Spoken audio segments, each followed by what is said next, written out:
We going live. We going live. Hello, good people. Hello. Welcome back to my YouTube channel. My name is Akila Galore, and I want to thank you for being here. I thank all of y'all for subscribing to my YouTube channel. Thank you. Thank you so much for being here, tuning in with me, fucking with your girl, tuning into my wild craziness. Because I was just talking to my family. Let me tell y'all.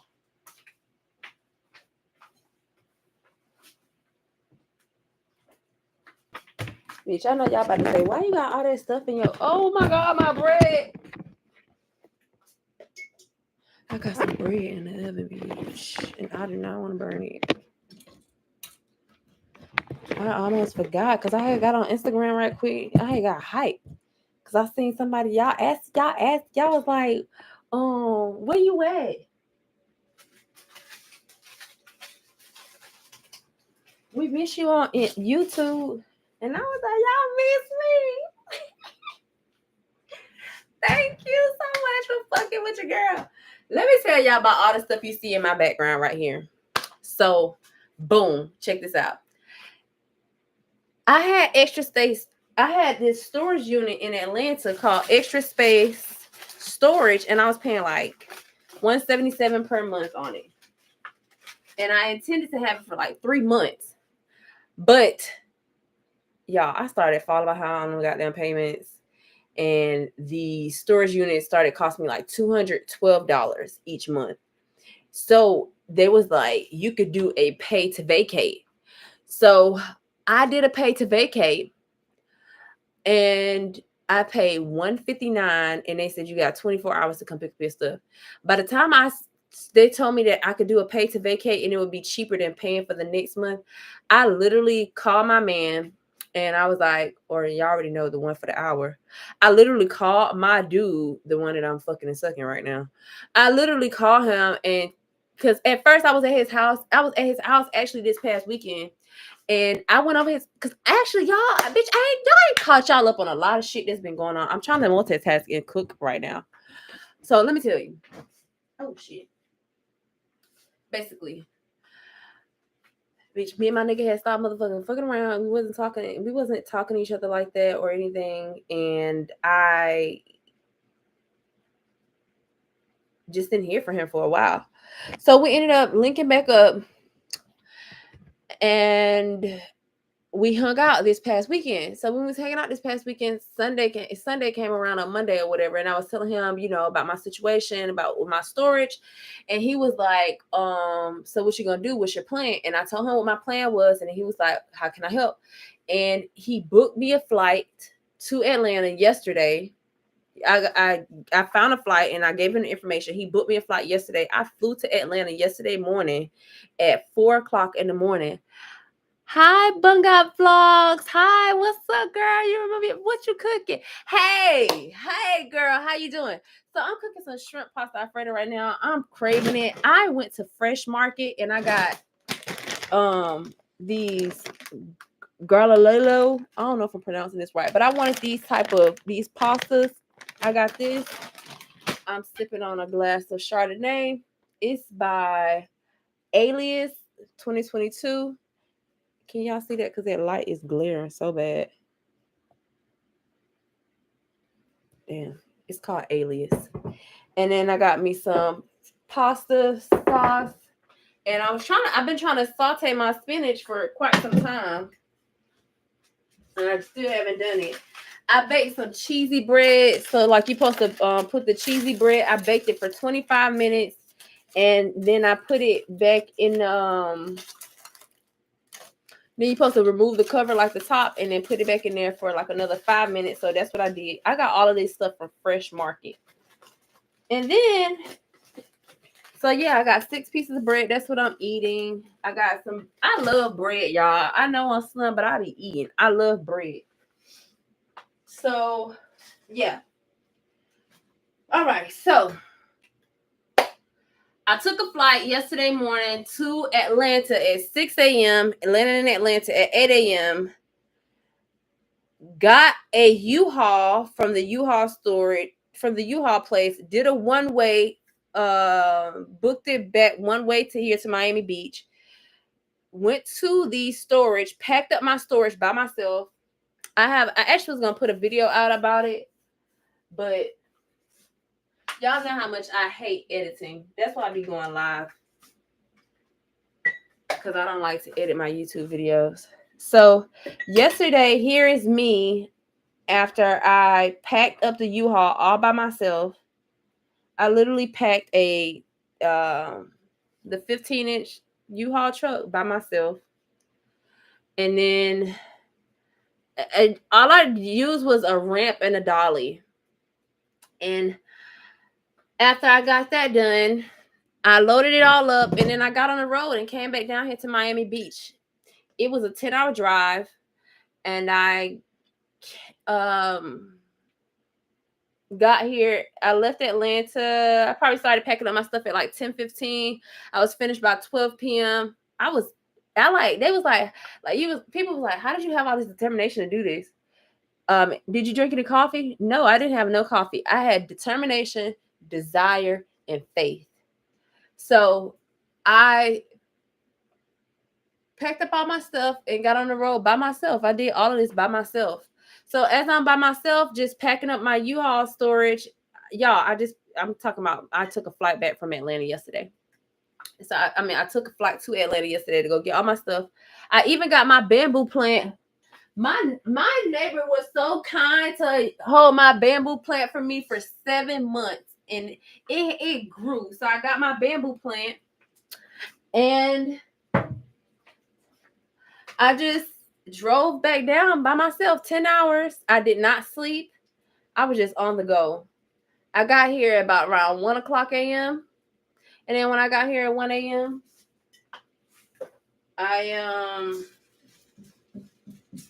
unpacked my U-Haul by myself. And that's why all my stuff in here. Yeah, nobody helped me. I was determined. I know I look little, but bitch, I'm strong.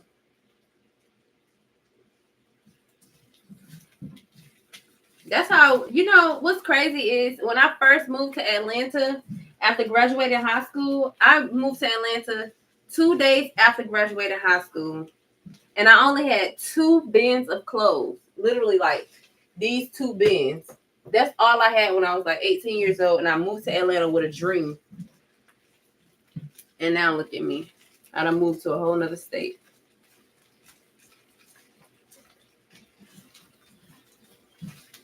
So right now I'm cooking dinner.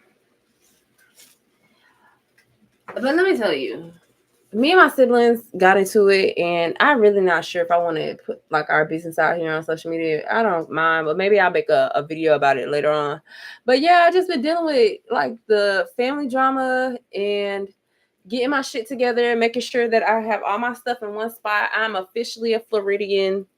I have no plans on going back to Georgia anytime soon. Not even to visit.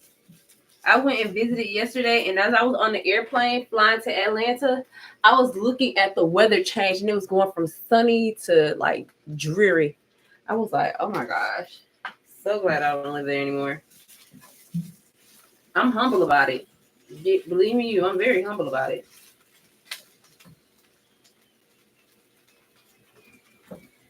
But I'm just saying, when you have desire and determination to do what you want to do, you'll make it happen. No excuses. That's why I don't believe in excuses. Because if you want to make it happen, bitch, you will.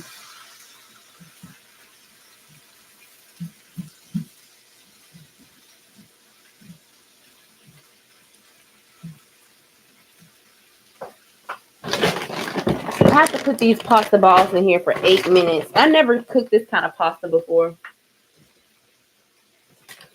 I call myself stop smoking weed. I stopped smoking weed for like 10 days, bitch. My family was stressing me the fuck out. I had to roll me a blunt, bitch. Because my sister, she thought she could come up for me with her stinking ass mouth. Bitch, your breath stink. Don't talk to me. Like, and then my family said I'm mean. Bitch, I'm mean because I don't let y'all fucking play with me no more. It's like, oh, we trying to give you grace. Bitch, I don't need your grace. I got God's grace. That's all the grace I need in my life.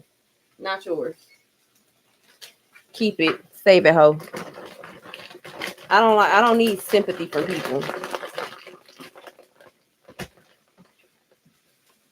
A lot of times, you know, people don't even want to hear this, but when you become introspective and you become like self-aware, any situation that you are in, if you take accountability for your actions, then you will realize how you got where you are, why you're there, and the lesson that you need to learn when you look inside yourself. And me, I'm quick to learn my lesson and move along. I'm like, oh, God, this what you want to talk about? This what you want me to learn? This what you wanted me to pay attention to? Oh, this the people that you wanted me to see? Oh, God, you about to bless me, so you finna level me up like that? You finna level me up so you want me to see who gonna be, who's you want me to see how they truly feel right before the level up? God, I'm with that. I'm with that. And I've seen him do it so many times. That's why I got a lot of patience. I have a lot of patience. Even my sister tried to she said, get a man. She told me to get a man and get a life. Bitch, I do have a man. I do have a life. Like, sometimes it's like, do you even respond to toxicity? Because people will be like, oh my God, look at her. She talking about she's so peaceful and so loving and so kind. And then you get on her YouTube channel and she's like this. Bitch, this is my YouTube channel. These are my verbal diaries and you're tuned in. Thank you, motherfucker. This is why I be pulling back, because when I come out, do y'all really be ready for this? Because this is what's in my head. This was my mind. This is the fuck going on. The only reason I don't know if I want to tell my family, tell what the fuck happened, is because I'm giving them grace. They talking about they giving me grace. Bitch, I live in my truth. I ain't hiding nothing from the world. And anything you want to talk about it, let's talk about it, bitch. Over talk about it. Over tacos, bitch. What are you talking about? I'm the one that got away and the one that continues to stay away from everybody. You know, but yesterday, one of my sisters, who was being the mediator between my other sister and I, she said something that has stuck with me ever since. She was like, you know, mom is the way that she is because she may be able to have friends. She said that my mother is mean. And if I know that my mother is mean, can I see the example of her not displaying how to keep long-term relationships or something like that? Like, she basically was saying that my mother hasn't been able to sustain any long-term personal relationships in her life. She has friends. I mean, she has people she socializes with. She has people who talk to her, but she doesn't have any long-term personal relationships, which I don't feel is true because, you know, Shamala just don't get to see. Sorry for saying your name, girl. She just don't get to see that. But see, this is why I be like, do y'all really want to come from I hate when my siblings gang up on me. They've always done that, but I hate when they gang up on me because do you really want to come from my jugular, bitch? I will say your name, your first name, your last name, and look you dead in the eye, bitch, and tell you exactly how I feel, bitch, and I ain't backing down from nothing I motherfucking said, bitch, and what do you want to do? Do you want to figure it out or do you want to fight, bitch? And that's where I am right now in life. And they're like, oh my gosh, you're the main one telling us to get to be peaceful and go do some healing work. And then here you are talking like this. When I first told my siblings that they needed to heal and do the healing work on themselves, that's when I was just seeing the light. But we are both light and dark. No one is just 100% light. Like, bitch, be for real. Like I said, I will cuss you out and pray for you. And how you feel about that? Because I don't know what to tell you. So for me, we literally just got into it. Like, I was arguing with my fucking sister at 4:00 this morning. This fucking morning. And I want to say what I want to say, but bitch, every time I say what I need to say, I look like the aggressor. Whether it's a friend, a family, a foe, I always get made to look like the fucking aggressor. Because I speak up, I speak loud, I speak proud, and I am confident in what I'm saying. While they hide. They throw them fucking rocks and hide them chubby little fat hands. But I'm wrong. Do y'all need context? Let me know if y'all want context because I'm trying not to. And one of them probably watching this eating a fucking burger. You know what? She ain't eating no fucking burger. She love to cook at home. Hence, she love cooking, boy. Love it. She called me a little dog. Bitch, if I'm a little dog, what are you?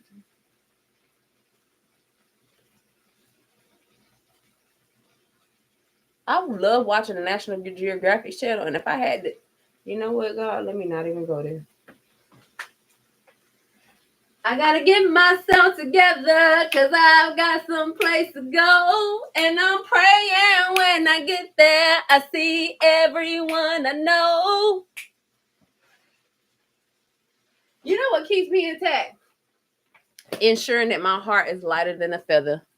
Like I always be like, damn God, I don't want God to judge me. Not you motherfuckers. God. And not my supporters either. Well, I don't care if y'all judge me, but I ain't talking about y'all. I'm talking about the lookers and the lurkers. Because they looking and they lurking. Being sure not to like one goddamn video. Being sure to make sure they don't subscribe, but they watching. Damn sure watching.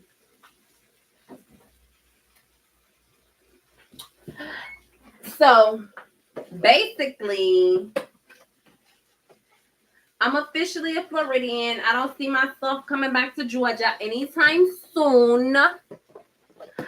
And I'm single and I'm ready to motherfucking mingle. Don't have one nigga. I got plenty. Okay? You get a chance. You get a chance. You up front. You get a chance too. Because, that's what I was saying. Like, my sister had a nerve to motherfucker be telling me that I need to get a man, bitch. You need to stop fucking pegging yours. Bitch. At least I got a man. The fuck? And you need to brush your teeth and clean your tongue. My sister got mad at me because I told her her breath stink. And I'm the one that I know that's fucked up. But for real, my sister breath stinks so bad. I got 5 sisters, so you don't know which one I'm talking about. My sister breath stinks so bad. Say, how bad is it? She was standing here and I was standing there and she was talking to me. And I started doing like,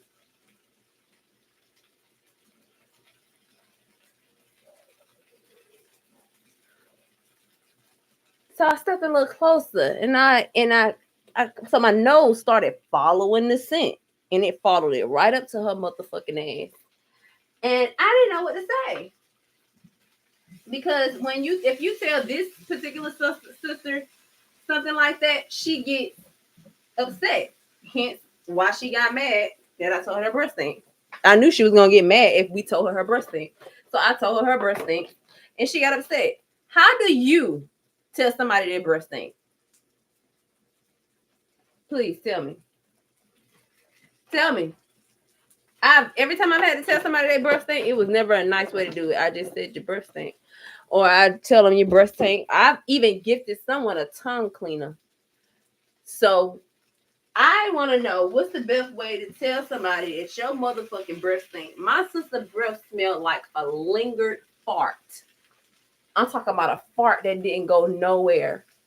And then probably a week or so later, I'm talking to my other sister about this, and she was like, "I smelled it." Girl, you smell. So everybody in the house fucking smelled my sister's breath, smelling like a lingered ass fart, and nobody said nothing. So when I say something, I'm the wrong one because everybody knows how she's gonna react. What am I supposed to do? What was I supposed to say? That shit stink. So I told her to get a tongue cleaner from Temu since that's where you like the motherfucking shop. Ooh, she got so mad. She called me everything but a child of God. But don't worry, bitch. Don't worry. I won't say anything right. I'm not gonna stuff you in the ground right now. I don't feel like that's necessary because after having a conversation with my other sister last night, I was like, you know what? I like that you're the wise one. I'm wise too, but she calmed me down because I wanted to fucking annihilate my big back breath stinking ass sister. But I was like, you know what? Let me just read y'all. I'm just gonna read y'all the tea from last night because that shit was so funny.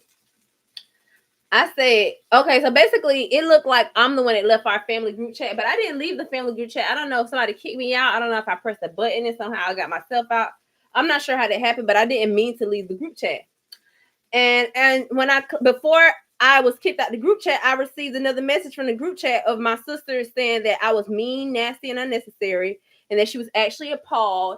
And every time someone says that something I don't like, I always try to hurt or embarrass them, and it's unacceptable to talk to people, let alone your family. I understand wanting the response in kind when you feel attacked, but there's a line and you frequently cross it. I told my sister, I'm not Michelle Obama, bitch. If you go low, I'm going lower. Bitch, have you ever played limbo? Fuck you talking about? How you get to, as a sister, I don't give a fuck if I am the oldest. How you think you're going to talk to me some kind of way? And then when I come for your motherfucking jugular, you all, bitch, you slap me, I punch you. Leave me the fuck alone. So my stinky breath sister gonna comment, LOL, I know she didn't block me, then respond like a little dog. Call me a little dog. I said this didn't happen. Someone kicked me out and I don't give a fuck. Dog ? Girl, please. I said her name, but I was like, girl, please. I said what I said to you all, and as far as I'm concerned, I wouldn't give a fuck if I ever heard from you again. Real shit. Like, bitch, I'm so cool on y'all. I know, like, people act like sibling rivalry isn't a thing. And I could go into depth on this, but I said to her, I'm concerned I wouldn't give a fuck if I ever heard from you again. Running is something you need to do. You be in better shape. Said I ran from the conversation. Bitch, if I ran, bitch, you know how good looking I am, the motherfucker be running, bitch. I'm in good shape. I'm not in top-notch shape, but I'm in good shape. Okay, it's definitely a thing I have too. Like, siblings be fucking jealous. Siblings be competing. Siblings be feeling some type of way towards their other sibling, and because y'all are sisters or brothers, you're not supposed to say anything because y'all are family. No, bitch, fuck you and your fat back and your stinking ass breath. So she says, girl, get the fuck. And mind you, I responded to her at 4 a.m. because this one I got the text message because I responded to him in the group chat. I sent my text message in the group chat, but like I said, I just drove 10 hours plus. I was not looking at my phone. I was not texting and driving. Bitch, I was focused on the road, listening to music, listening to podcasts, watching some YouTube videos, stimulating my mind, having conversations with God, asking God what's my next step for me to do, looking at all types of synchronicities as I'm on my way. I'm seeing 444, 888, 777, like all the number that you could think of, 1212. I'm seeing every synchronicity I can think of because here I am on the road, yet accomplishing another fucking goal that I've always wanted to do. Here I am on the road, accomplishing another dream that I've always seen. Here I am on the road, being the example instead of fucking talking about it. Here I am on the road, limiting you from the mindset that my parents never wanted my family to get on airplanes, bitch. Boats, trains, motherfucking anything that was outside of my father's control. My stepfather, my mama's husband. Do you know how limiting of a mindset that is, bitch? I didn't even know what red bottoms were when I first moved to Atlanta, bitch. Do you know how much I had to learn? Bitch, when I came out of my parents' house, I became a sponge. I soaked up anything that I can. I went out and meet people. I went out and met people.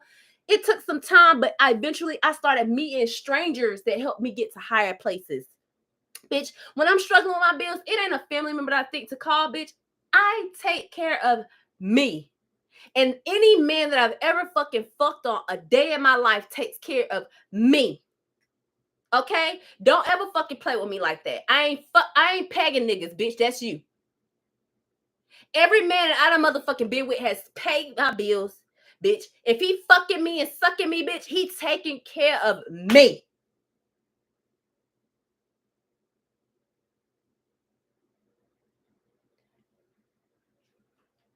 So she says, girl, get the fuck out of my phone at 4 a.m. with this bullshit. I can't imagine how fucking miserable someone has to be so fucking full of hate. Miserable, Deja. You're the one who caused me. Whew. Miserable. I'm so motherfucking hot over this goddamn stove, bitch. Let me hurry up and finish goddamn cooking what I'm supposed to be cooking. Miserable. Bitch, miserable. If I was miserable, bitch, I think I would be fat. I would think I would have a fat back, out of shape, and motherfucking not getting no niggas, bitch. I think that's miserable. Like, bitch, I think it's miserable to have a fat back, bitch, you out of shape, and you don't get no quality man, bitch. That's miserable. If I was fucking on a nigga who wasn't paying my bills, bitch, I'd be miserable. If I was motherfucking fucking a nigga who's supposed to be my man, but I'm the one with the fucking strap on, bitch, I would be miserable. Bitch, that's miserable. How you want to come home to a motherfucking man, bitch, but you gotta fuck yours. Bitch, get the fuck out of here. Miserable. This bitch said I was miserable. Because I responded to her. I'm miserable. No, bitch, I'm not miserable. So she says, get a fucking job, life, man, or somebody else to play with. Bitch. Didn't I just tell you my man paying my bills, bitch? And I ain't working right now, bitch. I ain't working. My man paying my bills. I moved to motherfucking Miami, Florida. Bitch, I had a job. Bitch, lost it 3 months after motherfucking being here. And my man been paying every motherfucking bill I had every since, bitch. And I still been getting money. Figure that out. I know it makes my sister so mad that she motherfucking has to drive an hour and a half one way to work. And then she has to drive back another hour and a half. And all she fucking do is complain about her job. Bitch, that's miserable. Not me, bitch. I'm motherfucking walking on the beach. Motherfucking walking outside every day. Bitch, getting in shape, staying sexy for my man that I don't have to fucking peg, bitch. So she says, I figured dog sounded better than bitch, but I'll be clear next time, you miserable bitch. That's what my sister said to me.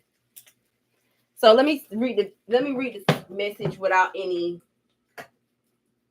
commentary, because I motherfucking commented all through that thing.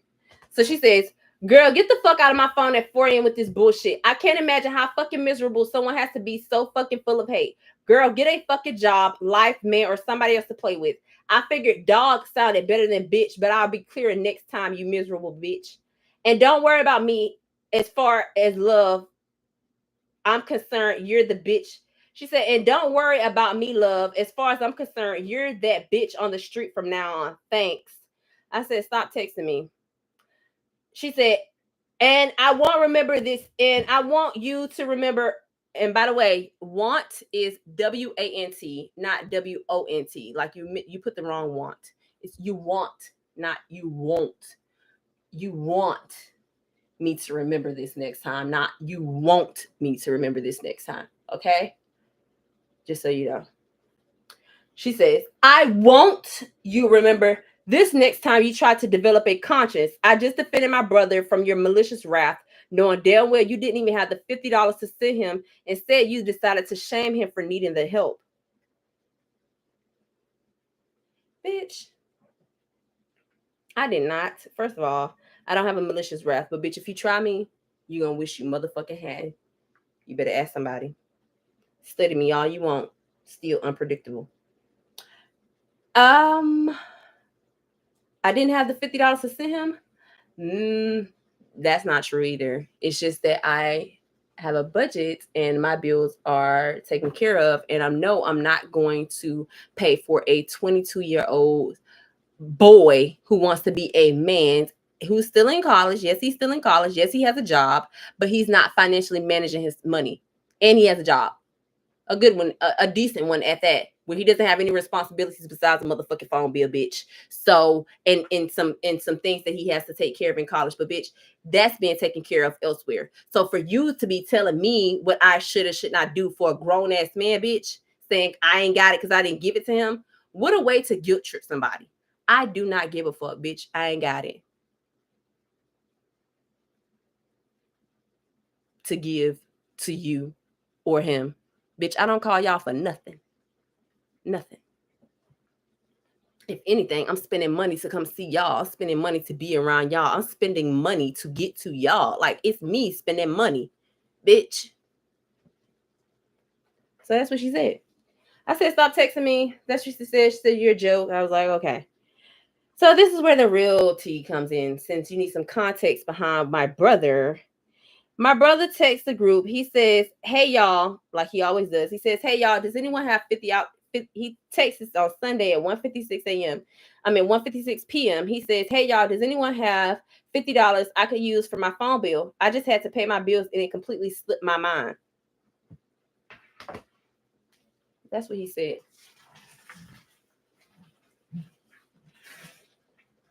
That's possible.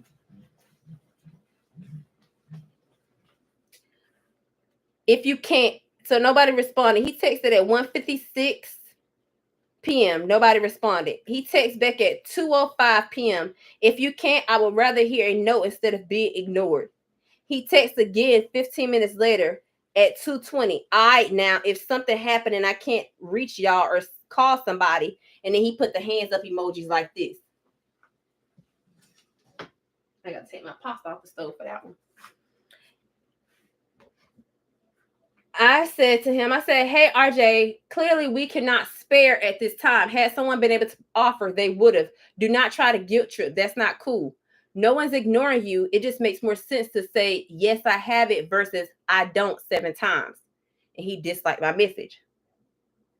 He says, I asked to be replied to. It shouldn't take for someone to say, I when something happens to get a simple sorry, sorry. And he put his name, I don't have it. I'm trying to figure out something and y'all not responding ain't making it better. But yet it's he says, I asked to be replied to. It shouldn't take for someone to say now when something happens to get a simple sorry, I don't have it. He texted at 2:29. He texts him back to back. He says, I'm trying to figure out something and y'all not responding ain't making it better. But yet if it's a mess on Facebook or a lame ass meme being sent, everybody got something to say. Oh, okay. That's what he says. This is my younger brother because no one responded to sending him $50 for his phone bill that slipped his mind to pay. I say, I apologize. I apologize for any frustration or inconvenience our lack of response may have caused. I understand that you were seeking a specific answer or assistance, and it seems like our unavailability or failure to respond promptly has made the situation more challenging for you. I'm sorry we were not able to provide the information you were looking for. We'll make sure to communicate more effectively and respond promptly in the future. Have a pleasant day. That's what I said. Genuinely, that's what I meant. I'm sorry we didn't give you the 50. I'm sorry we didn't respond quick enough. I'm sorry. He says, professionalism is cute, but no shade. You didn't have to use it with me, Akila. A simple, hey, my fault of not responding quick enough would have been cool. This whole paragraph seems nice nasty to me personally. Thank you for your response, but if it involved mess or something quote unquote funny, y'all ain't gonna respond to anyone. My sister responds, I ain't got it. I said, sounds personal. Go heal. Have a pleasant day. The sister who said I ain't got it said I got $25 on it. I said, I ain't got it. I ain't got shit on it. How's that? Question mark. I said, should have went to church. Maybe they would have helped your begging ass.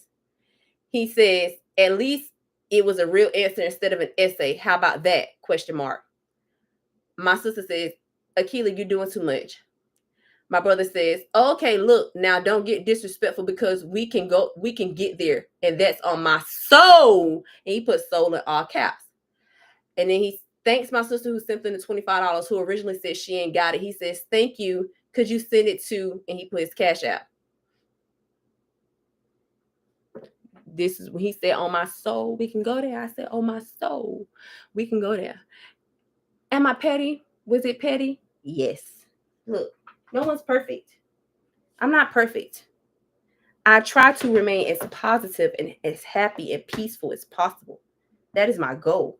And living my truth unapologetically, because I have this goal to create for my generation. Like I have something I want to accomplish for my generation. I don't have time to be doing these things, arguing with you like this. But if you want to go there, if you want to tussle, bitch, let's tussle. Sibling rivalry at its finest. The fuck? So he says, I say to him, go suck a dick. That's what I'm about to do. I responded nicely and he don't like that. I responded in a way he better understands and y'all don't like that. Fuck y'all. Y'all seem to only respond to unpleasant words, so it is what it is. Bye. My sister says, are you drunk or something? My mom says, no, Akila, don't tell my baby that. I said to my sister, are you? My sister says, you're being a weirdo. I said, now y'all respond. Bye. Mind you, my brother was texting the whole group chat for like an hour. Nobody was responding, saying nothing. Mind you, they seen it. They just wasn't responding. But now that I done fucking I told my brother to go suck a dick. He's gay. Why was that offensive? I told my brother to go suck a dick. They mad. He says, my sister says, who talk like that to siblings? I said, everybody in this group chat has done it. Did I say something wrong? My sister says, LOL, bye, WTF. I says, bye.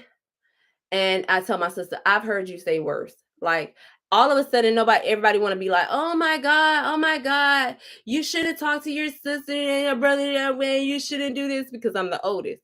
But where's the respect for me?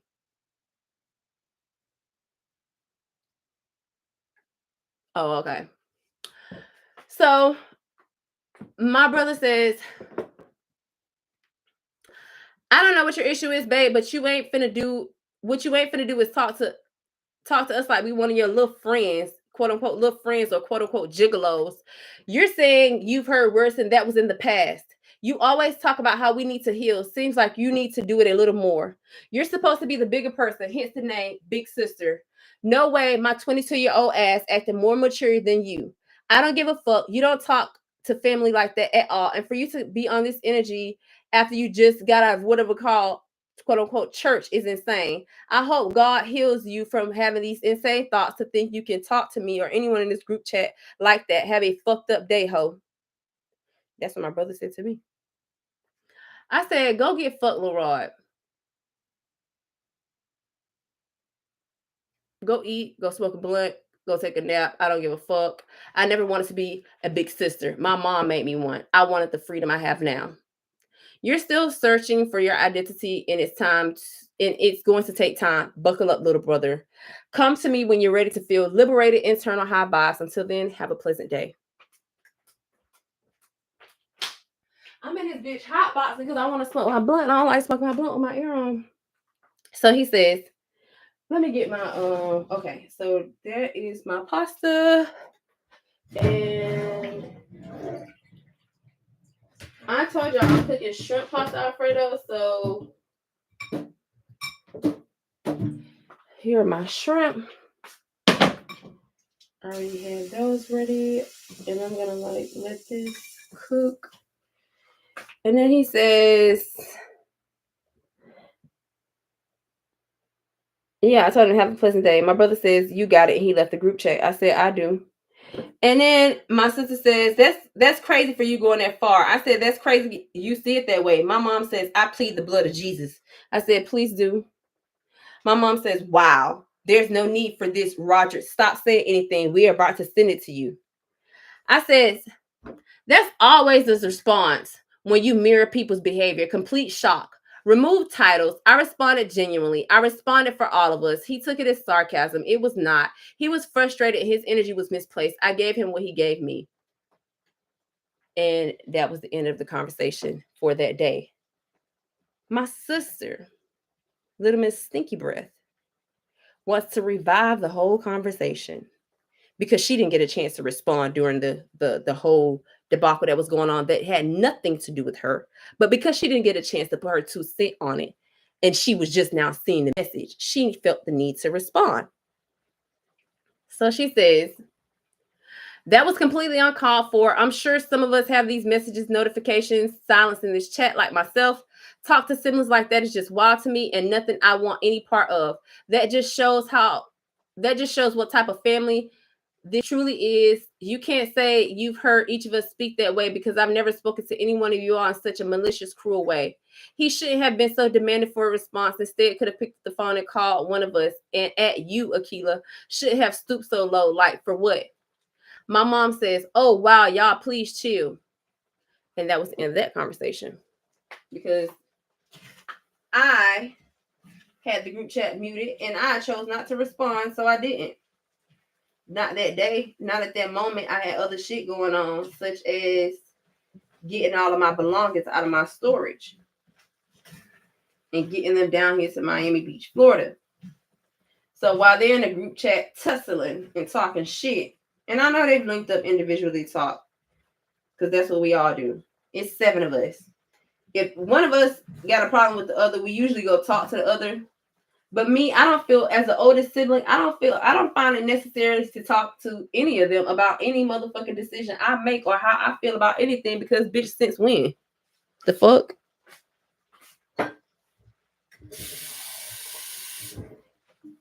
I'm the oldest. I've always made my own decisions. I've always done what I do best, which is be myself. So why would I need to consult with you about anything? Maybe y'all need to consult with each other because y'all are close to each other's age, but not I. So I says, hello, good people. Just now seeing this, I was busy. At Miss Stinky Breath, mind your business. I didn't bother to call you because the last time we spoke, you rubbed me the wrong way. I pulled back. And let me tell y'all how she rubbed me the wrong way. You know what? You know, I hate about text and the tone of the text is misinterpreted depending on the mood of the receiver. That is so true. That is so freaking true. Cutie Alexia, that is so true. And I believe that's what happened, but everyone was so defensive, including myself.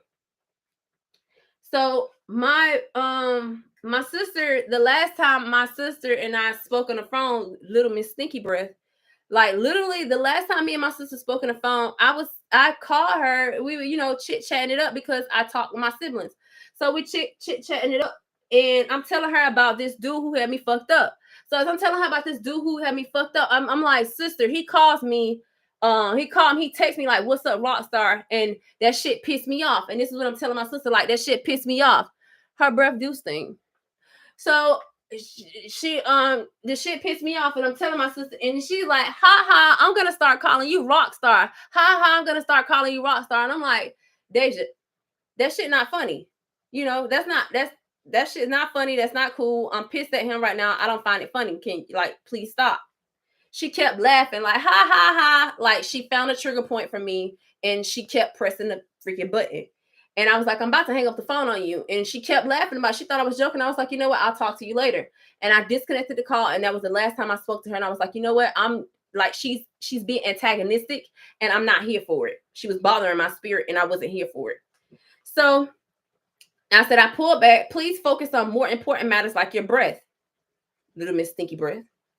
I recommend buying a tongue cleaner off of Temu. You love that place.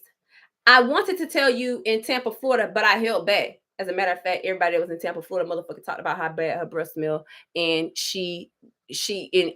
now they all talking about me. But I bet you if they sat in a group with just her, they fucking passed out because her breath smells so bad. I think it's halitosis. But it's like, bitch, your breath don't always smell like that. So what happened? Do you not floss? Do you not? You damn sure ain't got no tongue cleaner. That's a fact. I wanted to tell you in Tampa, Florida, but I held back. I'm busy building. I hold back a lot. I'm abundant. I have a lot of energy and more productive ways of channeling it. I don't need you all to think for me. I said what I said. I'm officially a Floridian. I'm heading back to Miami. Have a fabulous day. And I sent them a picture about the U-Haul. This is literally yesterday. So, and this is when my sister, who is, she's a liberal. I don't know what the damn call her, but her ass is just like, she reasonable. She was being reasonable with me yesterday. She gave me her perspective, but she's also the sister that I feel observes. She's one of the youngest, and I feel like she observes me from the sideline. She's a sibling that observes me from the sideline, makes judgments, and I don't have no, like, she judges me, and I don't give a fuck. Like, once you get to this level, how old are you? 20. We about 8-9 years apart. Once you get to this level, then you can motherfucking tell me. Yeah, I hate those kind of fake people too, bitch. Like, bitch, if you really, what? So, my sister says, Akila, everything that you have said is so mean and nasty and unnecessary that I'm actually appalled. Every time someone says something you don't like, you always try to hurt or embarrass them. It is unacceptable way to talk to people, let alone your family. I understand want to respond in kind when you feel attacked, but there's a line and you frequently cross it. Bitch, I play motherfucker.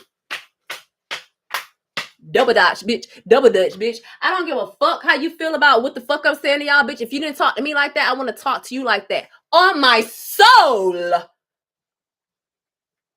Then my sister, who thought I left the conversation, little Miss Stinky Breath, she talking about something.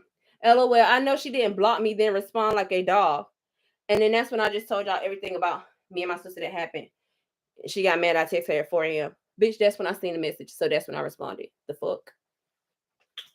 So all this stuff that's been going on in my damn family, like, this shit's been going on for the last 4 or 5 days. Wait, no, it haven't. The conversation with my brother happened on Sunday. And then me and my sister happened yesterday. And I'm kind of, the only reason I'm upset, like, I'm not even upset about the saying, like, talking to Miss Stinky Breath that way. Like, not at all. The only thing I'm gonna miss about her is her goddamn them discounts she be giving, because she work at a major car dealership and I be getting them family discounts, and now she probably ain't gonna talk to me for a long ass time because a motherfucker talk about her ass. So I'll miss that. But little Miss Stinky Breath, go brush your teeth. Clean your tongue, bitch. And I don't give a fuck if you don't talk to me for the rest of your days living, bitch. I don't give a fuck if the only way, bitch, you keep on, the only way you're gonna be able to see me is through YouTube. On your way home from work, watching my motherfucking YouTube channel. Thank you so much. I appreciate you. Sister. So yeah, that happened with I feel so relieved that I've told you all about that, because I was gonna make a YouTube video about it, but I'm so relieved that I've told you all about it, so now I don't have to make a YouTube video about it, and it's off my chest. But because my siblings be thinking that they could comfort me and talk to me any kind of way, and then when I respond to their motherfucking ass, their feelings be hurt.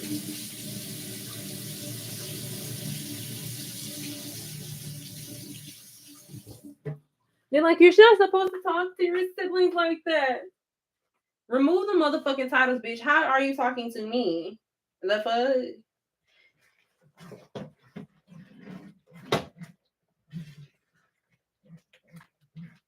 I wouldn't give 1 fuck, 2 fuck, 3 fucks, or 4. If you never talk to me again, little whore, I don't care. People be like, watch out for the people who don't care. Bitch, I don't care about the things that I don't care about. I care about the things that I do care about. And bitch, that just so happen not to be you. The fuck? Or what you are concerned about. I hate when people try to manipulate you, like, watch out for people who don't care. Bitch, I care. You just don't know what the fuck I care about. It's not your business.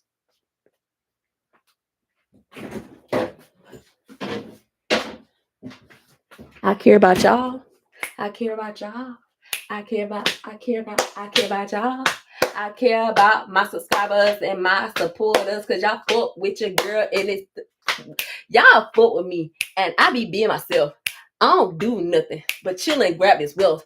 I got plans to make this motherfucking money and I don't give a fuck. This shit ain't fucking funny. Like, you think I'm making funny money, bitch?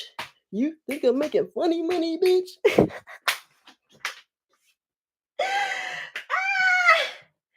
Okay, so my pasta is literally spinach, mushrooms, shrimp, some sauce, some biscuits. Oh, I forgot to put the goddamn pasta noodles in it, bitch. I was like, something looks off. I like something. Oh shit! I don't fucked up my noodles. This is why I didn't know it was gonna. I didn't know it was gonna be like this. Okay, so dinner's done. I don't talk to y'all the whole time I cook dinner. Real quick, just with me up, son in the kitchen. It's just me. I did invite this man over who sent me $350 earlier today. And can y'all believe I ain't even never fucked him, bitch? I ain't even never fucked him. He fucked with me though. He fuck with your girl. Fuck with your girl. Fuck with I tweeted the other day. I was like, one nigga sent me $100 and another nigga sent me $1,000. Nigga, the nigga who sent me $100 feels so fucking entitled sometimes. Nigga, you sent $100. The nigga who motherfucking sent $1,000 motherfucker didn't even motherfucking get on the phone to speak to me, bitch. Right, we love you, just be yourself. You funny as fuck. She might have a rotten tooth in her mouth. You know what? I ain't even motherfucking think about that, bitch. Rotten tooth and a rotten ass, because her BO is just off. Like, it's just off, bitch. It's just off. Sorry. Not sorry. Not at all. I need one of them. What you need? One of what? What did I show y'all? You need one of what? What did I show you, girl? Ain't no telling. Ain't no motherfucking telling. I motherfucking said I stopped smoking weed for 10 days, bitch. I ain't smoked no weed. I was smoking CB motherfucking D, bitch. CBD. ABC. 1, 2, 3, bitch. ABC. 1, 2, 3. She said, right. We love you just for being yourself. You funny as fuck. And she might got a rotten tooth in her mouth. That man that's sitting the money. Oh, girl. Let me tell you. Okay, let's move the fuck from over here because this fucking stove is hot, bitch. Like, I just need to mix my pasta and my noodles. But I want to see. My noodles kind of stuck. Let me see if they'll glide apart if I add a little oil.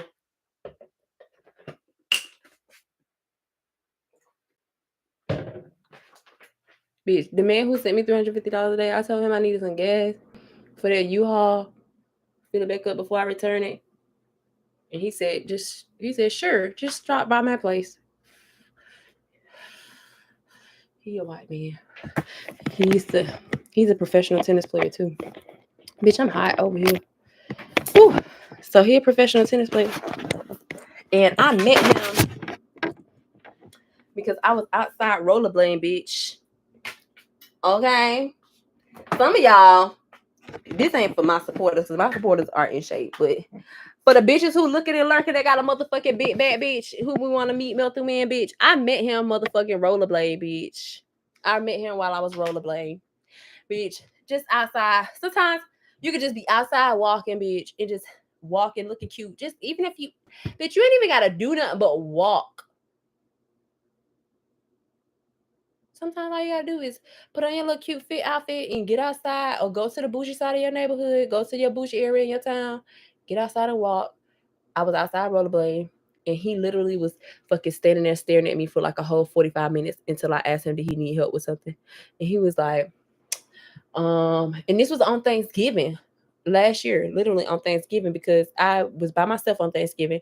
I didn't spend Thanksgiving with my family or anybody. I was just spending it by myself, and I went outside and rollerbladed for Thanksgiving last year.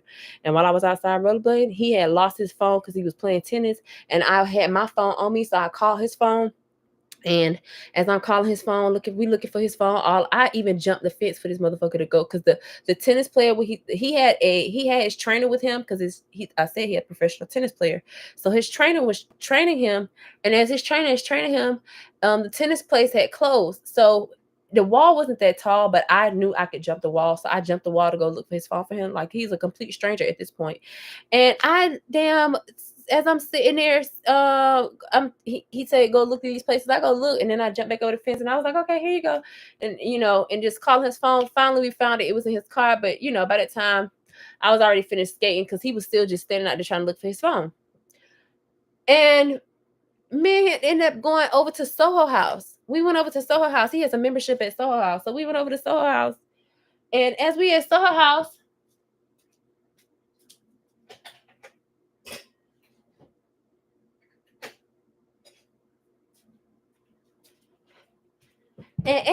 Soho House, bitch, let me tell you, you have to have a membership to go there. So we up there. He was like, "You want to go to the pool?" We at the pool, and then I guess what I had for goddamn Thanksgiving for dinner: watermelon, a cheeseburger, and some French fries. Bitch, poolside.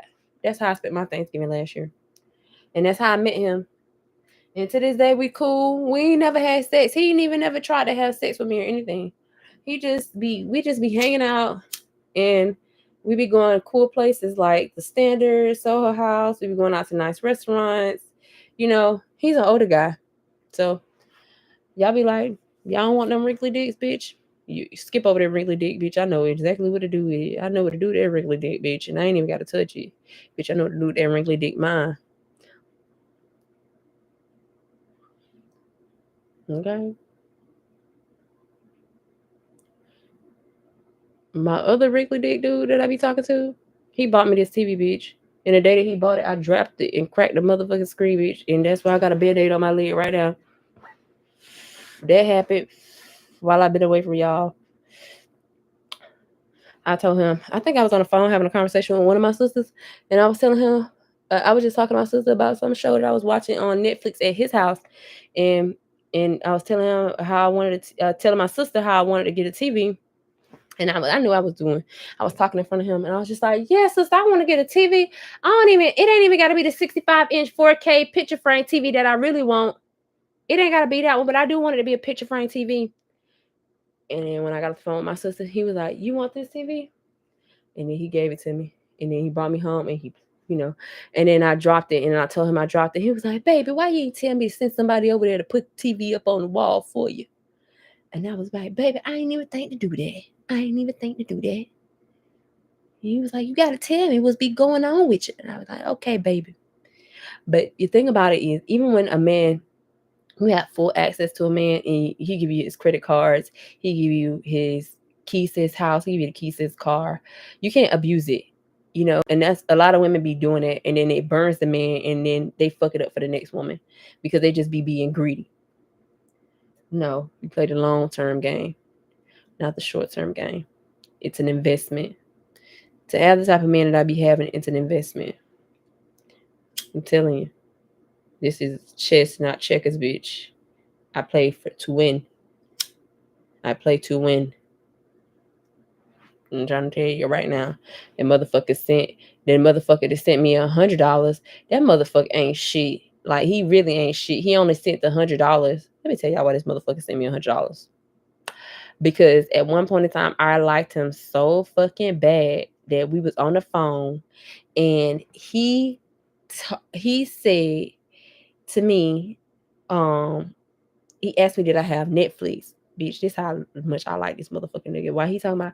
I was like, I think so. I forgot the password, bitch. I forgot the password. Let me figure out the password. Let me do my email thing.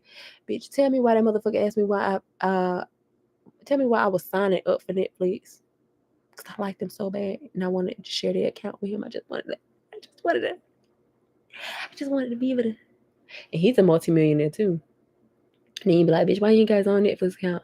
Because what I later on found out is he strategically gets with women too who can do shit like put him on, if he get with a flight attendant, she could put him as benefits on his, to be one of the people who can do the flight benefits. He be getting little connections like that. So he'll one got a Netflix account, this one got this subscription, this one got that subscription. So he has all these women with these different subscriptions and these different lifestyles that he has access to. And me not realizing this, I was just like, I see what you're doing. So I made his ass start paying me. I told him that I was going to delete Netflix if he didn't pay me for it. Because he said he didn't want to pay for Netflix. I think in his country, Netflix is way higher than it is here for Americans. So he didn't want to pay for it. But if we split it, I think it'll be like each of us get the 4K on any device for like, it's $26.02. And now I make his ass pay me $13.01 each month if he want to stay on my goddamn Netflix account. Because and as soon as he sent me $100, and that has him in good standing until November 2024. December 6th, 2024, he gonna have to pay the motherfucking Netflix bill again. So that's gonna be $13.01 from him. And then if he send me another $100, it'll put him up, do the math. So right now he's in good standing. So he has a Netflix account on my account, but I don't know if I want to show his Netflix account because he put y'all tell me why I fucking log into when he pissed me off on Netflix. He had an account on my Netflix account, and guess what I fucking did? I deleted his Netflix account. And when I deleted his Netflix account, he ain't say nothing to me about it. He ain't text me about it. He ain't say nothing. He eventually created a new Netflix account, and this account has Mr. Such and Such. He think he funny. I said when I logged into Netflix and seen Mr. Such and Such, I was like, real cute, real cute. But thank goodness I don't share my account with nobody else but him. So that's why I started. Now we pay half.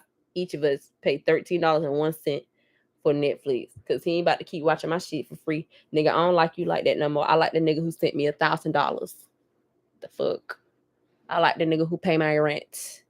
The fuck? I like the nigga who's paying all my bills, bitch. I like the nigga who, if I tell him, he asks what you need.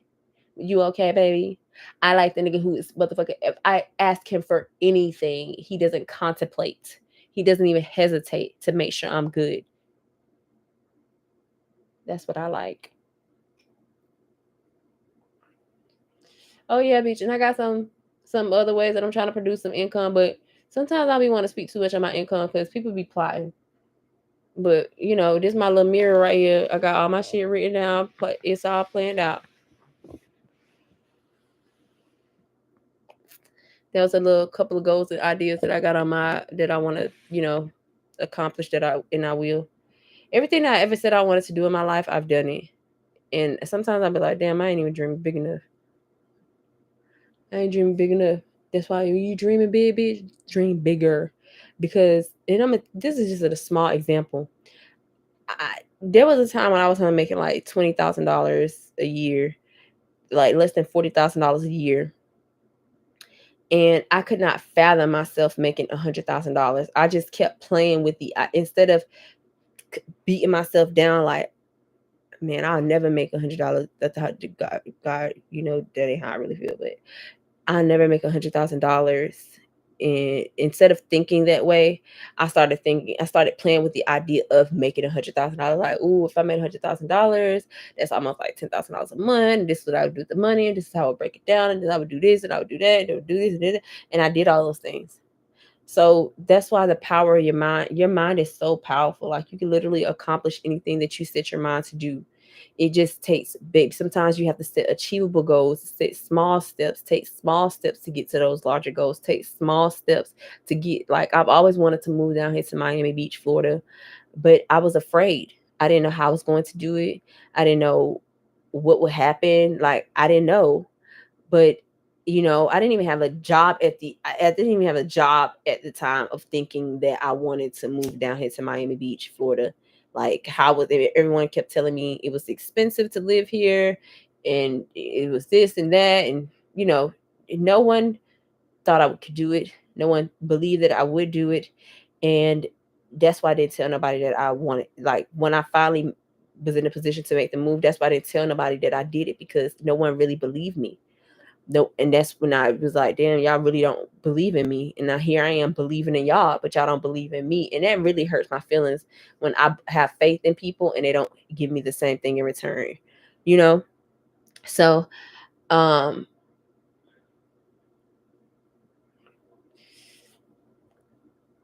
prayed to God. God kept telling me, get out of Atlanta. Get out of Atlanta. You need to leave Atlanta. I needed to leave Atlanta when I first got the first 6 figures that I had. But I was stubborn and I wanted that high rise condo. And I paid for it spiritually. I paid for that. Great experience, but I still paid for it. You always have to pay in some way. If you don't pay for it physically, you're going to pay for it spiritually. Like, you can't think that you can move any type of way in this world and that you're not going to be getting caught up in some type of way. Like, you gotta move right. There's good and bad. There's good and bad. Everything falls under good and bad, and sometimes it it depends on how you define good and bad. But there's a right way and a wrong way. There's black, there's white. There's always a reaction to your action that you take. Therefore, whatever you put out into the universe, you will receive it back, no matter what anybody says. We've already heard that for a reason. So I kept playing with the idea of being here. And as I'm playing with this idea, I'm just like, I want to live by the beach. I want to be able to wake up and go walk to the beach. I want to be able to do this and do that. And this is just how I see my life. Like, this is what I wanted. So I'm praying to God. I'm talking to God. And as I'm talking to God, he's like, I ended up finding me a job and I moved. I was at my job for like 3 months. And he was like, it's time to make you move. I moved. 3 months after being here, I lose that job that put me in this position. And then I meet the CEO, and then I meet the professional tennis player, and then I meet and then like my ex-husband and my ex-boyfriend, they all stepped up to the plate.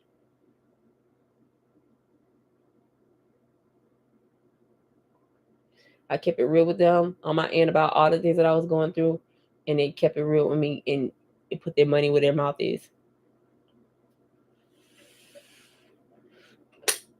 Out of 4 of them, I'm only fucking one of them. So sometimes, you even if you're afraid, you got to take a chance. Even if you're afraid, you still got to take a chance. Still got to do it. Still got to get out there. Still put yourself out there. Even on YouTube, I was afraid to get on YouTube, and sometimes, I don't know what to say to you all. Sometimes I'm not sure what to talk about. Sometimes I want to, give substance and I have none to give. I need to shut the fuck up. So be sure to follow me on Instagram, because I be posting on Instagram more than I post on YouTube. But of course I do. So that's pretty much what's been going on in my life. I was having sibling rivalry, and a few of my siblings are upset with me. Still love them. No love lost.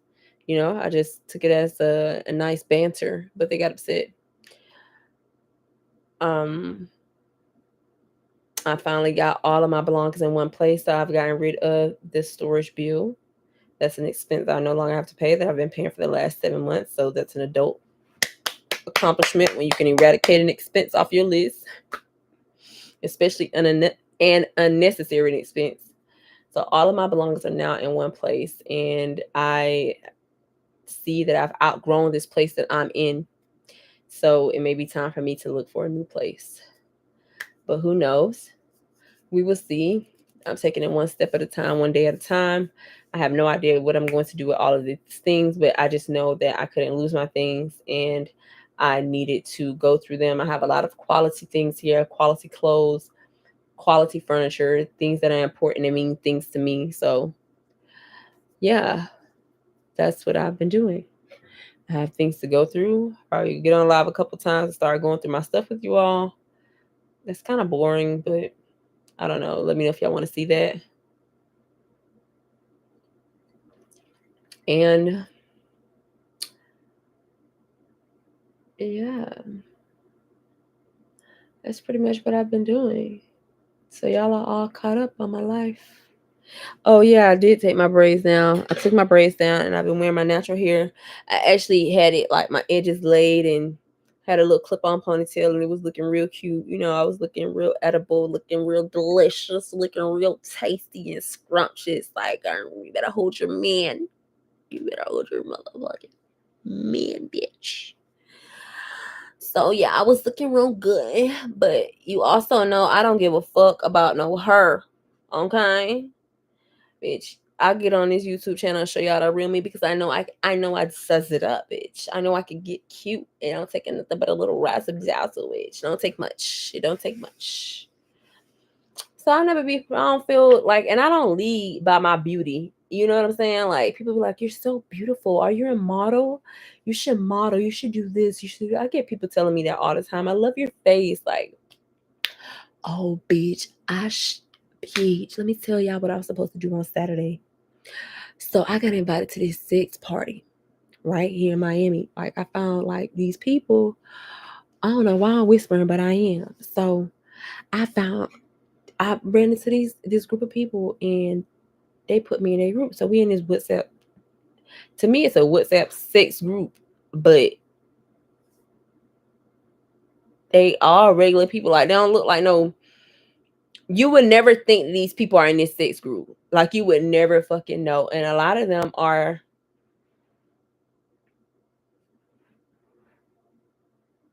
Yes, girl. It pays to be a skinny black girl with big titties in Miami. I ain't even gonna lie. With a lot of personality and energy. Yes. So on Saturday, they told me about the lady who's hosting this party. She was so adamant about me being at this party. She kept on saying, I want you to be there. I really want you to be there. And like when she was looking at me, just like she undressing me with her eyes. She has like 5 kids. She's married, like she has her life. At a house, nice pool, like she has a boat, like she's just doing her thing. And she's so adamant that I come to this party. And I kept telling her, I don't know, I'm gonna think about it. I don't know, I'm gonna think about it. And this happened for like 2 weeks, literally probably Tuesday before Saturday, which is the day of the party. She calls me and she's like, hi Akila. She has an accent. I forget which country she's from, but I love hearing her speak. She's like, Akila, I don't understand why you are so resistant to come to my party. I said, what? She was like, yes, I just need to understand your resistance. Like, why are you so resistant to come to my party? I was like, why are you so adamant that I come to your party? And she's like, it's going to be a beautiful experience. Have you ever had tantric sex? Are you into tantra? Like, do you understand these things? So many people are going to be there and we're going to be having a good time. And I would love for you to be there to support me. And I'm just like, I'm just listening. And she's like, do you need any help with anything? And I'm like, no. And while she's talking to me, I'm literally walking across the Venetian cross. Like I'm walking across the Venetian Causeway. So as I'm walking across the Venetian Causeway, I'm listening to this lady telling me like these things, and I am taken aback. I'm just like, oh my goodness. I know that I have strong sexual energy, but I was just like taken aback that she was coming on to me so strong and being adamant that I come to this party. So I'm just like, okay, one of the concerns was I did not want to frivolously spend money on a party that I wasn't sure I was going to come to and enjoy, and I'm not sure what to expect. So she says it was $80 for one person to enter and $130 for a couple. So she says, I don't, she was like, I told her, I said, one of the reasons why I'm so resistant about coming to your party is because right now I'm trying to prioritize I'm trying to balance my priorities. And one of them is not spending money on frivolous things. And she's like, no worries, you are being sponsored. Someone has already paid for you to be there. You just need to show up. And I'm just like, oh my gosh. And again, I love the way this lady is speaking to me. Like her voice is turning me on, but at the same time, I'm just like, what the fuck? Like I started to become concerned. So I'm just like, oh my goodness. She's literally making me blush. So I tell my guy, and I call him Mr. CEO because that's what he is. And I tell Mr. CEO about this party, about this conversation, and everything that happens. He's like, no worries, I'll pay for it. We can go. And I'm just like, I knew you would want to do some shit like this. So we're I'm just like, okay, so I'm still gonna think about it. I'm still going to think about it because at this party, you come in, you're supposed to have a costume on, people are like, you eventually you're gonna be naked in front of strangers. So I wasn't sure if I was comfortable. Not that I haven't been, because I love my body. I don't mind being naked. But I've never been naked in front of a bunch of white people. Like I've never done it before. And they a lot of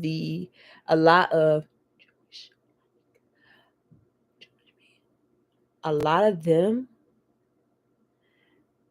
fetishize me. Like a lot of them have been most of my SDs have been Jewish.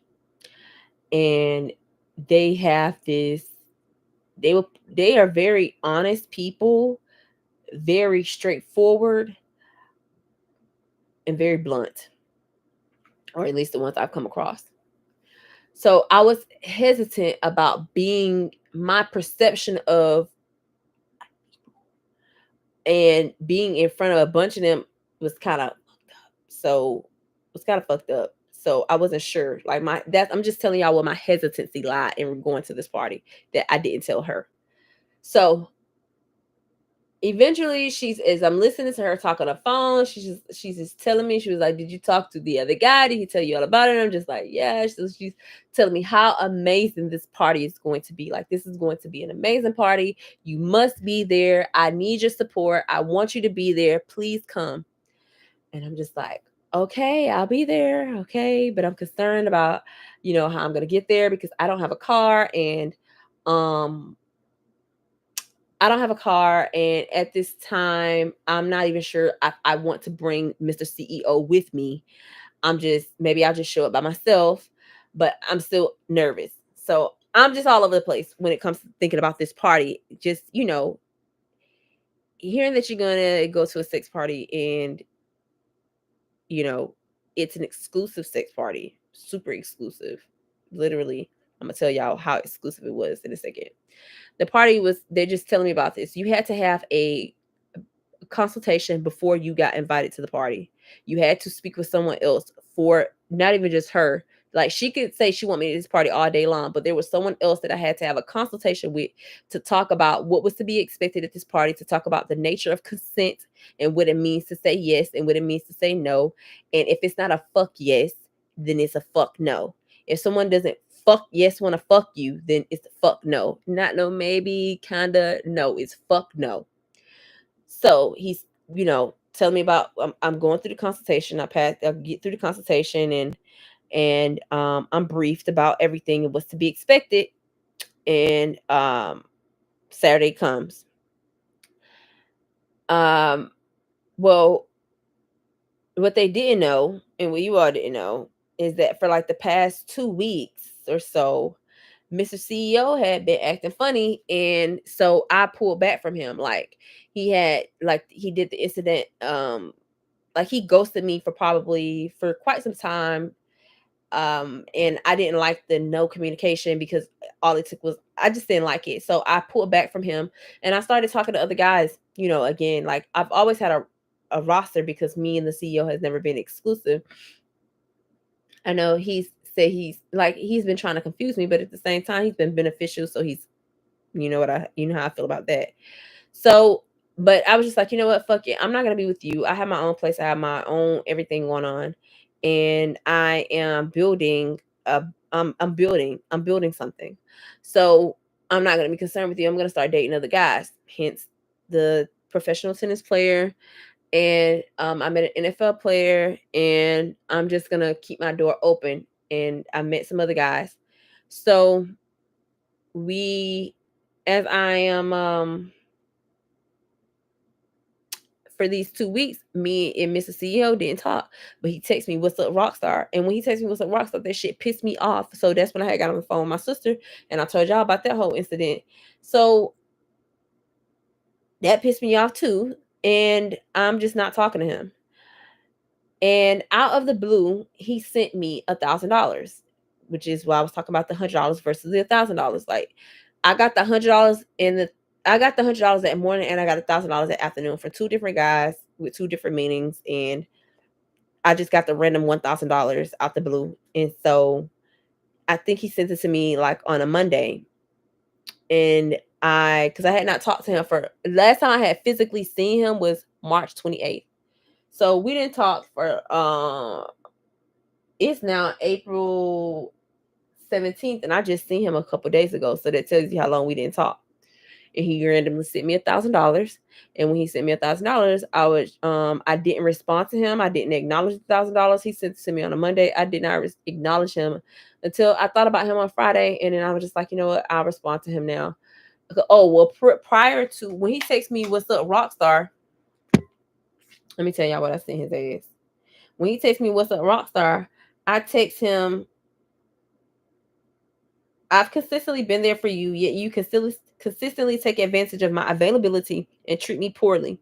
Your behavior towards me, Mr. CEO, is disgraceful and speaks volumes about your character." And then he never responded to me or anything. And then eventually he sent me the $1,000. And this past Friday, I called him, and he didn't answer the phone. And then I text him and I said, "I seen what you did. Thank you." And then he called me back immediately, and we hit it off from there. So we've been back on. But we were supposed to go to this sex party on Saturday, and he didn't get brief. He didn't have the consultation, and he didn't mind paying for the fee. The fee was like $130. He asked me, did he was gonna send me $250 for the party, and I was just like, I'll wait till we get there to see if you even get in the door, because I was concerned that he wasn't gonna be able to get in. So we took an Uber down there, and once we get to, because this is at the house, once we get there, he gets denied entry. They said they'll let me in, but they wouldn't let him in because he wasn't briefed. The guy didn't have time to brief him, and that was just protocol. So that's how exclusive this party was. And I told the guy, I was like, you know what, I appreciate the invitation. I appreciate you all want me to still come in, but I'm not going to come in if he can't come in. And he was just like, "Sorry." And I was like, "Sorry." And I left, and we left. So that's why we didn't go to the party. But yeah, I was supposed to go to this sex party. There'll be another one. So I'm like, I know I'll be at the next one. And if he wants to be there, he'll be at the next one too, but he has to be briefed. So we both have to be brief. You have to, just be on protocol. And that's why I'm keeping it very vague, because it's like, bitch, I know I'll probably be in this sex party, like fucking it. Like, basically, if anything, just walking around in some lingerie or swimsuit, because she got an in-ground pool in her backyard. So maybe just like walk around in a swimsuit or something like that. But I just be chilling, having a good time, meeting people, and they be inviting me to their house to have dinner. They be inviting me to have tea. They be taking me out to dinner. They be having, like, people just be wanting me around them, and we be having a good time here in Miami. So I've been loving my life here. I've been thriving, and I'm so happy I moved here. And sometimes I have to be pulling back from technology and be in the moment, you know. I love to be in the moment. That's why I'm telling y'all about things that happen now. And sometimes shit don't be going on. And sometimes things need to accumulate so that I can tell you what is going on. Like now, I just gave y'all a whole rundown of all the things that's been going on. Sibling rivalries, sex parties. Oh, that's what I should title the video. Sibling rivalry and sex parties. No, because then they're gonna be like sibling sex parties. I don't want them to misconstrue those. But sibling rivalry, sex parties, life catching up with me. Because I need to title this video, and I need to make a thumbnail, but I don't know what to put. So I'll figure it out. But yeah, do you have any questions? And I appreciate y'all for liking and sharing and commenting and subscribing on my YouTube channel. I'm so grateful. Like, let me shout out to the two girls who held me accountable today. Ooh, I might start making that a thing. Accountability. Shout out to the 2 girls who held me accountable today. Y'all go follow nauticayour.realtor on Instagram. She says, "We miss you on YouTube. Stop playing with us. Post now!" Exclamation point. I am so happy to receive that type of support. I am so grateful. I really appreciate receiving this love from you all. Like, I know we've never met and we probably feel like complete strangers, but to have just to be typing y'all and texting y'all and, messaging y'all and being able to reach out to y'all personally, I really do appreciate that type of communication. So thank you so much. Nauticayour.realtor. Y'all go follow her. She sells houses in Georgia and in South Carolina. And then let's see, the second person I'm going to shout out is Hair Lady Forever. Go follow Hair Lady Forever. And the 4 is the numeral 4. So it's Hair Lady number 4 ever. She says, "Okay, so I subscribe to your YouTube channel and I've watched everything. LOL. Where you at, girl? Got us addicted and then left us out in the YouTube streets." I am just like so.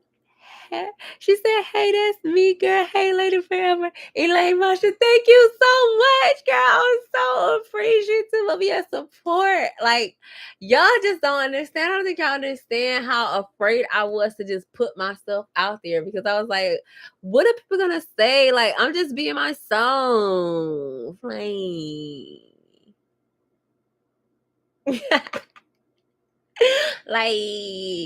I said, I just be being myself and stuff. Shout out to Hair Lady Forever. Go follow her on Instagram and follow Nautica your.realtor on Instagram. Those 2 ladies held me accountable today, and that's why y'all are getting this YouTube video.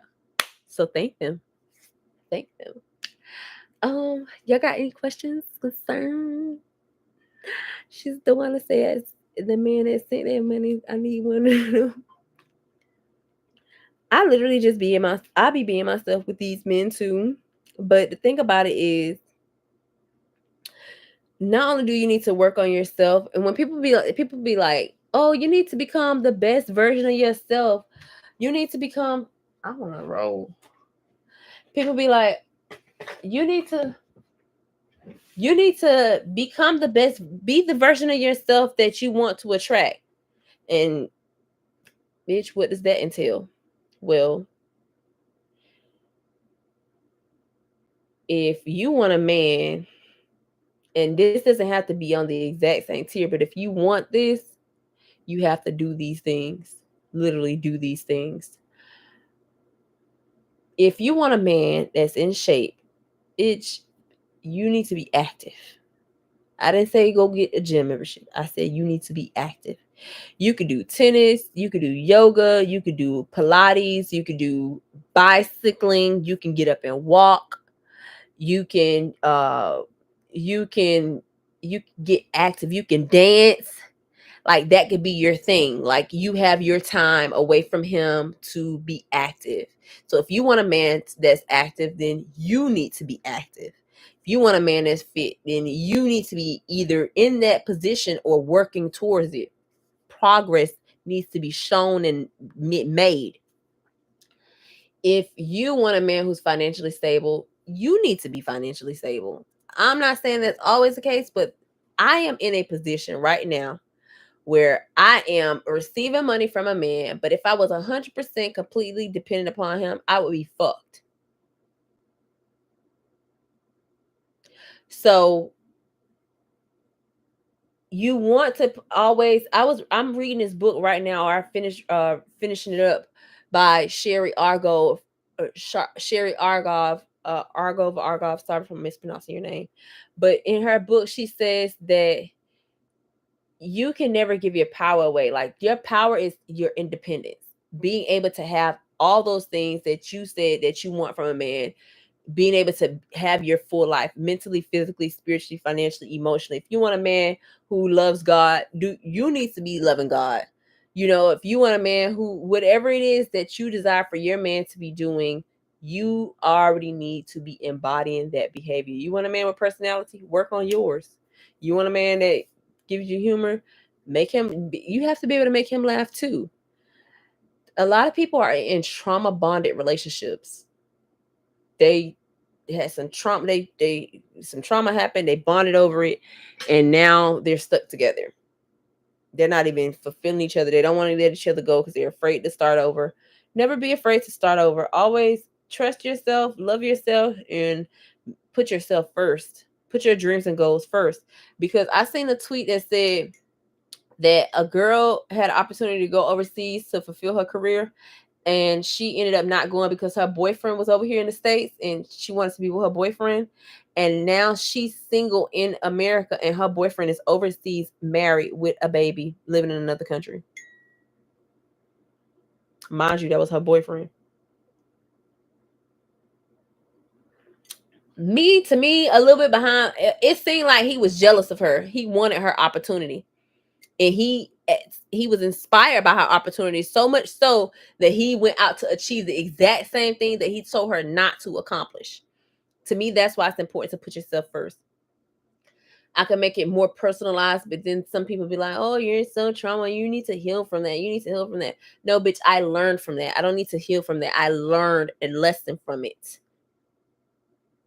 That's what we're here to do. Learn lessons, no matter what you look like.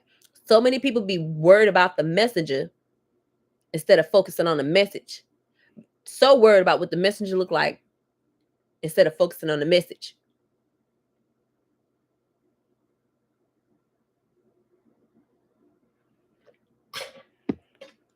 Don't play with me. Play with your bitch.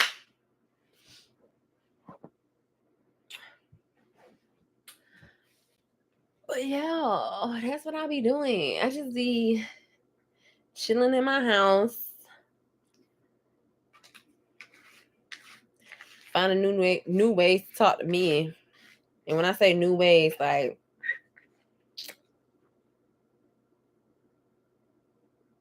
okay. So I guess I could tell y'all because like y'all don't know who he is, but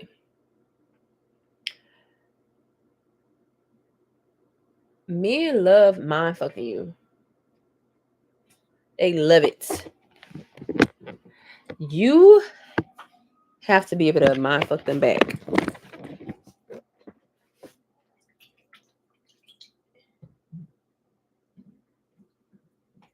When I say mind fuck them back, I mean like, Daddy, am I your baby?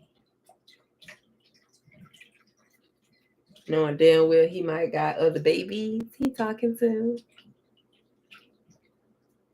Daddy, is there anything I could do for you?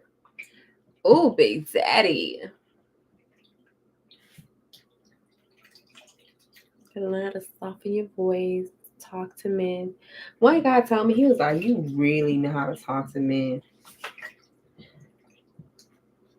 I was like, "Do I? Do I?" Mm-hmm. You think so? You think I know how to talk to men? This is what my pasta sauce look like. I don't know if y'all want to see. Got spinach, shrimp, and tomatoes. And then these are what the noodles look like. But I don't want to mix them because I don't want them to be soggy. Oh, that's hot. Ooh. It's thick. But it's just me, myself, and I. That's all I got in the end. Is what I found out. And it ain't no need to try. I took a vow that from now on, I'm going to be my own best friend. I felt her when she said it. Like, and it ain't even personal. That's the truth. I got me, myself, and I. That's all I got in the end. In the end, that part in the end is what I found out. To me, I take that as in the end, I learned my lesson. And that's what I found out. Like I learned, oh, this was a lesson for me to learn. I had to build strength. I had to build resistance. I had to be able to be adaptable. I had to learn how to persevere. I had to learn how to face the storm. I had to learn how to be alone. I had to learn how to love myself. I had to dig deep and learn how to like and love every single flaw about me. Everything that somebody, every fucking negative thing that somebody ever said about me that lingers in my head, I transmute it and alchemize that energy into something better. Every single time, bitch. Because in the end, it's when I found out, and it ain't no need. He told me that before. Once I captured the mind, the body is easy. Exactly. Exactly. Once he got you believing, y'all going to the moon and the stars, and y'all gonna have, like, y'all gonna be the perfect couple. He gonna take care of you, and you don't have to worry about nothing. Excuse me. And life is just so beautiful. You get to go on these beautiful destinations. It's so perfect. It's absolutely perfect. Like, he's so good to me. His dick good. His money long. He got his own money. He got his own house. He got his own car. I love this man. He is just so the bestest I ever had. That's why they be fucking your mind up. Because you be thinking that shit. I ain't gonna cap. I done fell victim. I felt victim. I fell victim. I fell victim. I got dickmatized. I got dickmatized. I got dick my motherfucking ties, bitch. He was mother.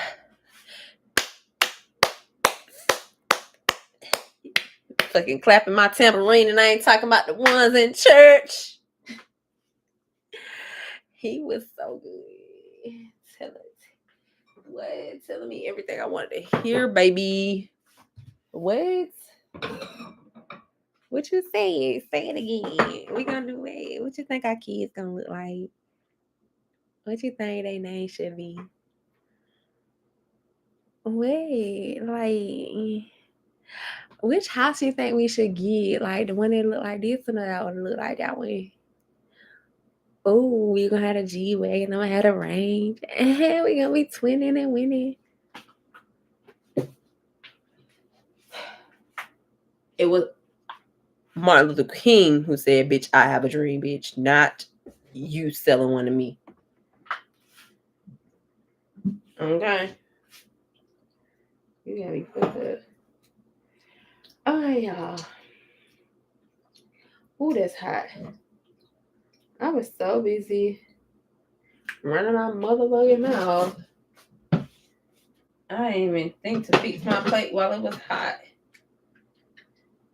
But I done got the munchies now. I had to put this wine in it too.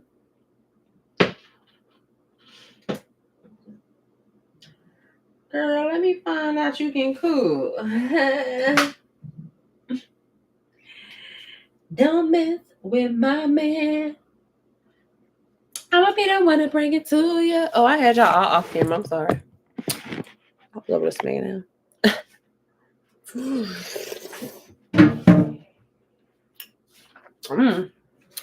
That wine really hit the spot with the pasta.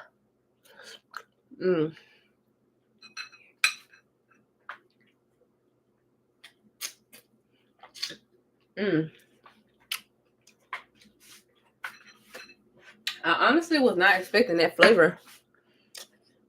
It's so delicious. I usually don't even like tomatoes. I don't like tomatoes. But I put them in here because I'm adulting. And I'm growing up and I need some flavor in my food. And I heard tomatoes good for the heart. But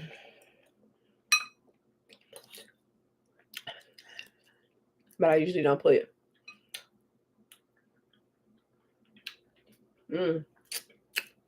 My man cooked for me the other day.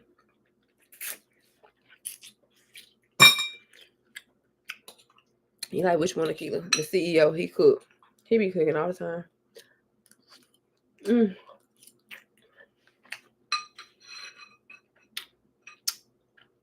Yeah, that's so good. Don't think I'm about to be on here doing motherfucking mukbangs, bitch. Cause I ain't. You ain't about to see me goddamn grow up and blow up and be goddamn go from pinky to big toe. Y'all remember Pinky the porn star used to be Pinky? Cause no, bitch. I done seen people go from my styles to goddamn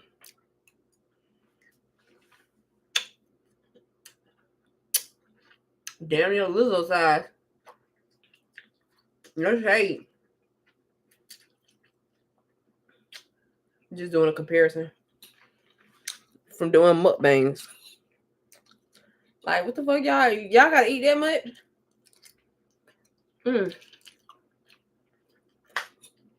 I might do a couple here and there. Bitch, don't expect no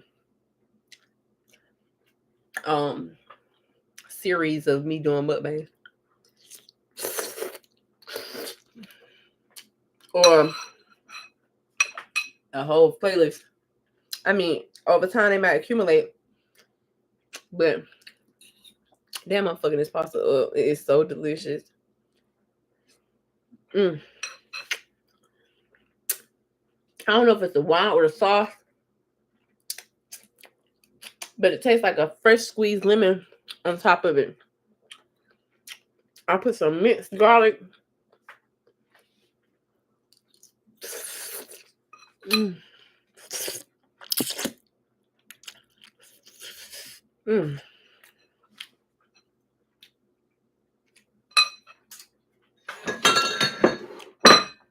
Slop on my knob like corn on a car. Check in with me and then do your job.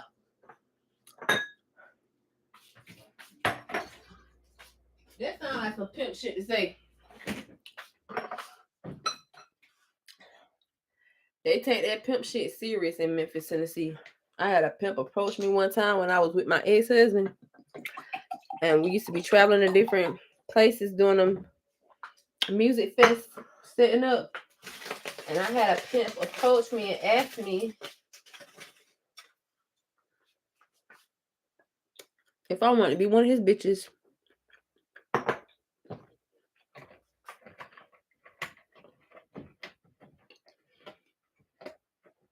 I can understand why I was way thicker back then. In all the right places. But I ain't had no titties.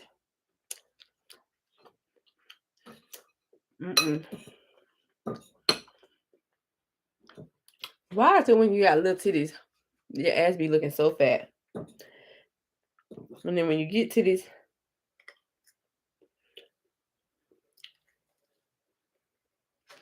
you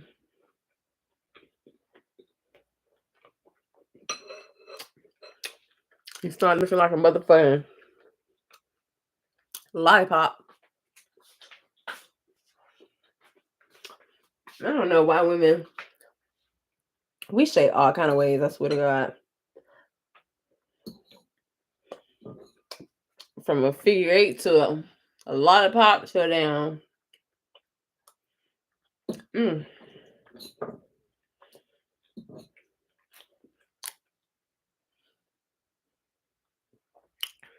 We shape like a lot of shit.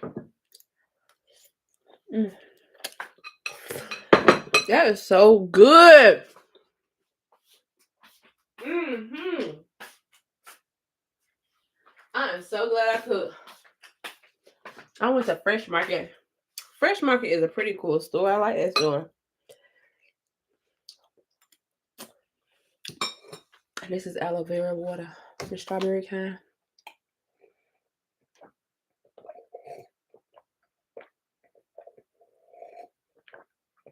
Oh, so good. So good. I knew that I could now. See, the thing about it is I be doing that shit by myself. What's wrong with me, y'all?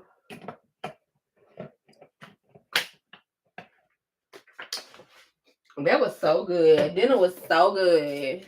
So delicious. Girl. Cook it for me again. Who are all these voices I be hearing in my motherfucking head? Like, because that's definitely one of them.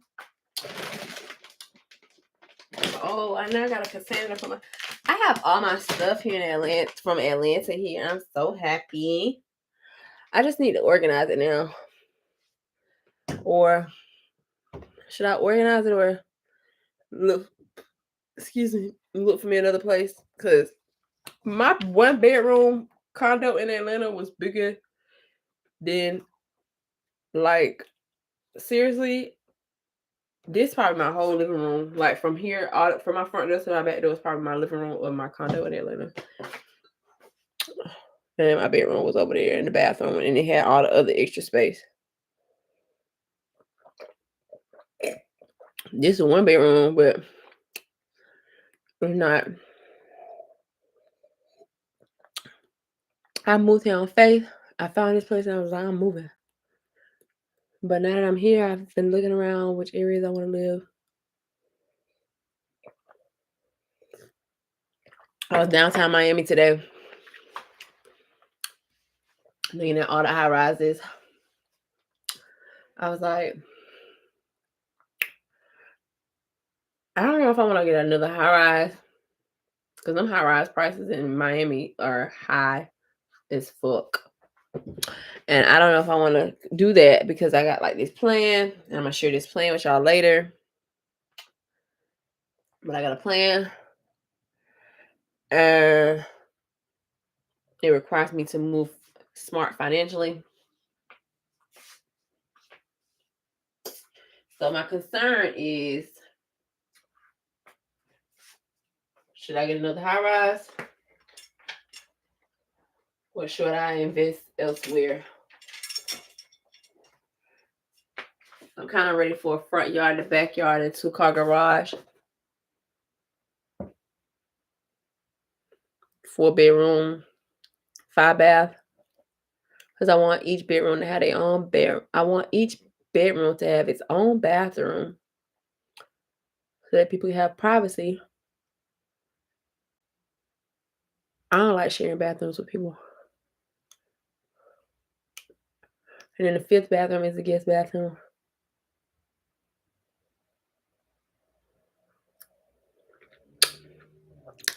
So, I don't know. Or maybe I'd meet a baller, shot caller who want to buy me a house. He'd be like, I imagine this man tell me he want to buy me a house, and I can choose any house I want.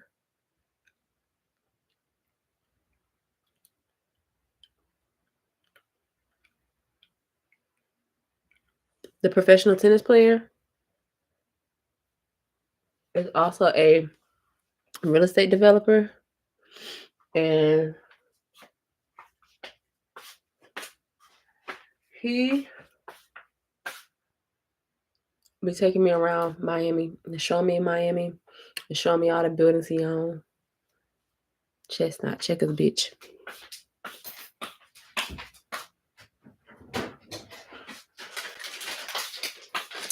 I went to his house today. He seen my hair just like this. You think he said something? Nope. Cause he know I gets down, baby. I be dripping the sauce.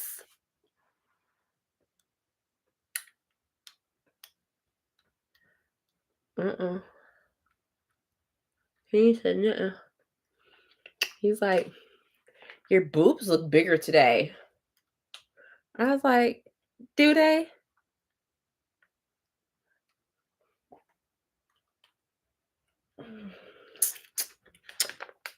But he be showing me his properties. And I was like,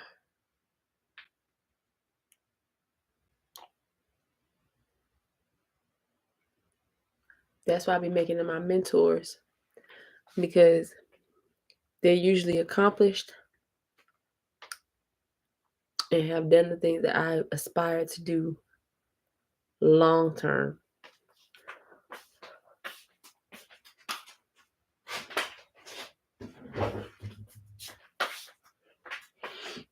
I taught the men who are living the life I want to live, and they can help me accomplish it. I don't waste my time on bum ass men who just want to fuck on me and suck on me, but they have nothing, and I mean absolutely nothing else to offer. So I continue playing the long term game, because when I ain't earning, I'm learning. When I ain't learning, I'm earning in more ways than one.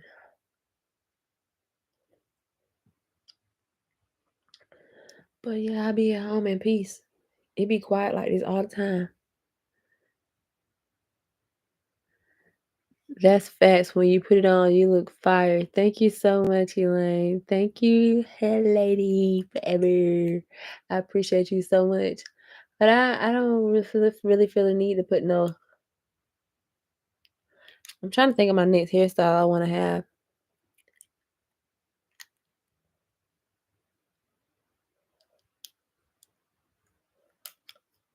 But I've been trying to grow my goal is my real hair. My focus is my real hair, nurturing my real hair, nurturing my edges. So you want, that's why I've been getting braids, because I used to add like a bald spot right here. But look at my hair now. It literally grew back out. Like it was so freaking short. It was so little, like, but now it has grown back out because somehow, I don't know, I forgot. I think I managed to clip it. But now it's not like that anymore. So I've been taking care of my real hair. But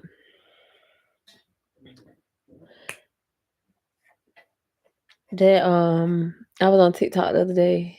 I don't really be on TikTok to post content. I be looking at content sometimes, but the things that be on TikTok be resonate with me. And this Marvin Sapp song keeps playing in my head. I started singing. No, it says, I've had my share of ups and downs. Times when there was no one around. God came in, showed. Oh, I've had my share of ups and downs. Times when there were no one around. God came and spoke these words to me. Praise will confuse the enemy.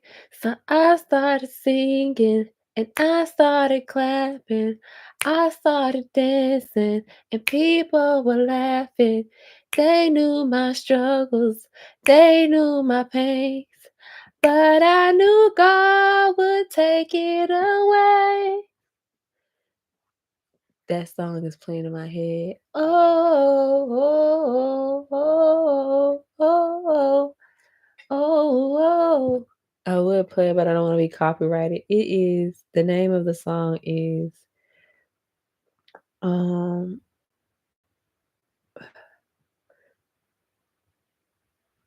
Praise Him in Advance.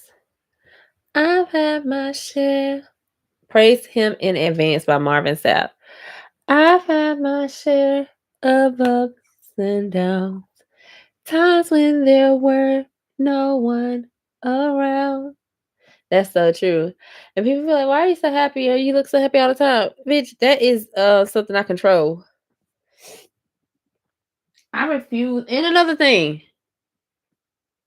I refuse to let people take my power. Like, bitch, you ain't did shit.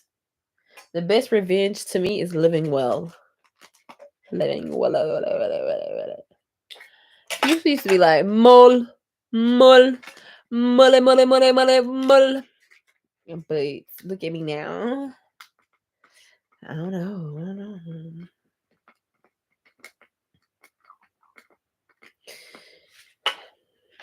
I'm sorry for saying some of my siblings' names, but I meant what the fuck I said. Now they really ain't gonna talk to me. But I said what the fuck I said, motherfucker. The fuck you think you motherfucking talking to? The thing about me and my siblings are we all act so much like our mom. It's our mom. We all act so much like her, like in so many ways. More than one way. We act like our fucking mom. And the older I get, I know this sounds cliche too. The older I get, the more I understand my mom and the way why she is the way that she is. So sometimes I get upset with her because I get triggered by childhood things that happen to me. And then other times I laugh abundantly at her or no, at her or with her abundantly because she's a woman. And we can relate just off that being a woman and having womanly problems and talking about things with men and talking about life and talking about the lessons we've learned and talking about God. There are things we could talk about. But right now, I don't know if my mom's talking to me because I was rude to her babies. It's like they were coming at me, but everyone wants to gang up against me. It's like I'm an all powerful force by myself. And I know that. I know that. I'm a strong motherfucker. Strong. Wait, y'all see my muscle when I do this. I'm a strong motherfucker. That motherfucker's so strong. I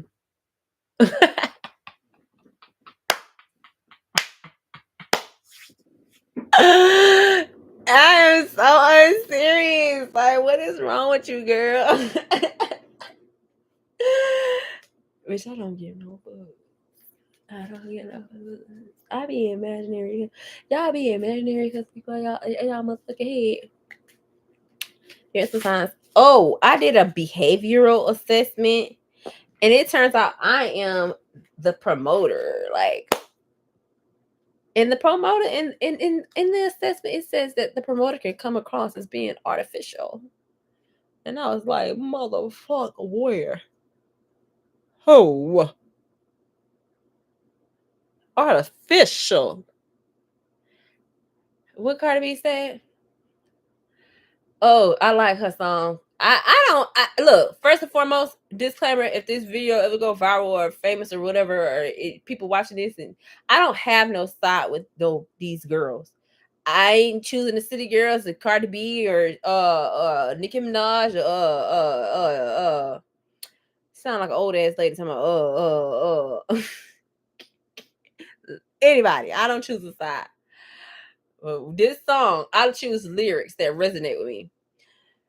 She said they gave a bitch two options, stripping or lose. When she said stripping or lose, it was like they thought I was gonna be like my mama. My mama had all 7 of her kids before 25, and really people really thought I was gonna be hot in the ass and just like my mama having all these kids out here running around. But I did not, bitch. They said she said they gave a bitch two options, stripping or lose. Used to dance in the club right across from the school. I said dance not fuck. Don't get it confused. Had to set the record straight because bitches love to assume. Mama couldn't give it to me. Lord knows I had to get it in shoes. I was, what she said, I was covered in diamonds. I was something. Now I'm covered in diamonds. Somebody misfitted my food. Real bitch. Only thing fake is the boobs.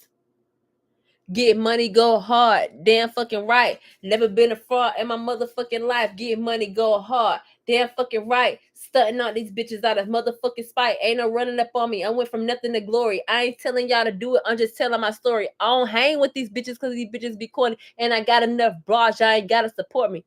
Went from Ras to lit nigga. Went from Wick to something. Nigga.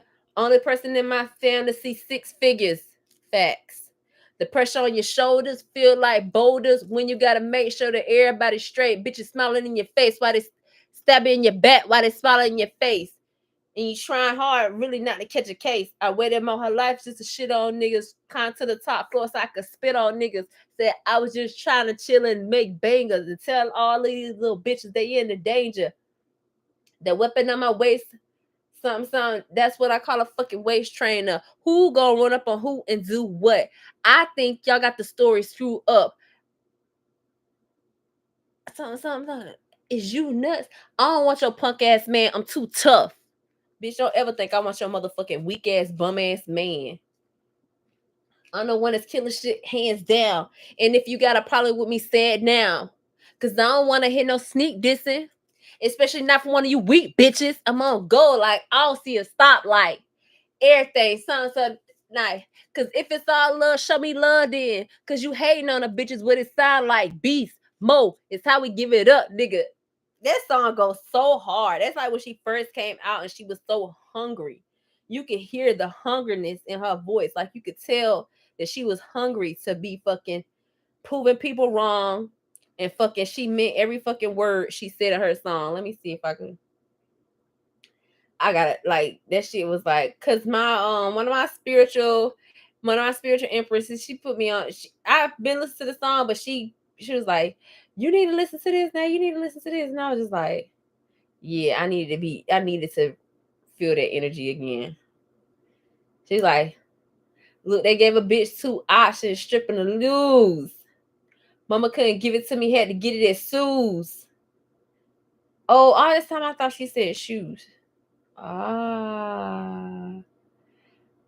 Real bitch. That bitch went so hard on that song.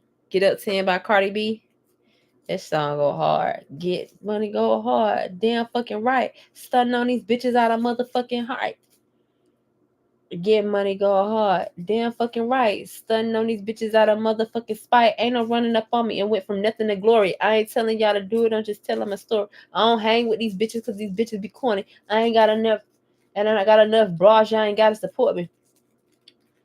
My sister, what she said earlier about my mom building personal relationships, I feel like this is literally like my mom, one of my mom's youngest girls, and I'm literally her firstborn girl, saying that my mom has to build personal relationships. I've seen my mom have several personal relationships in her life. It's just that when people have my mom fucked up, they could think they could treat or talk to my mom any kind of way, and she ain't going for none of that shit. She don't give a fuck what you got to offer her, and that's where I get it from. Cause I ain't never see her go for none of that shit.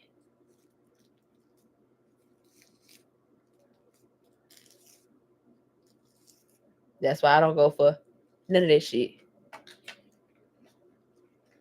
My sister said I act just like my mama. I'm sure I do. I'm the one who looks the most like her also.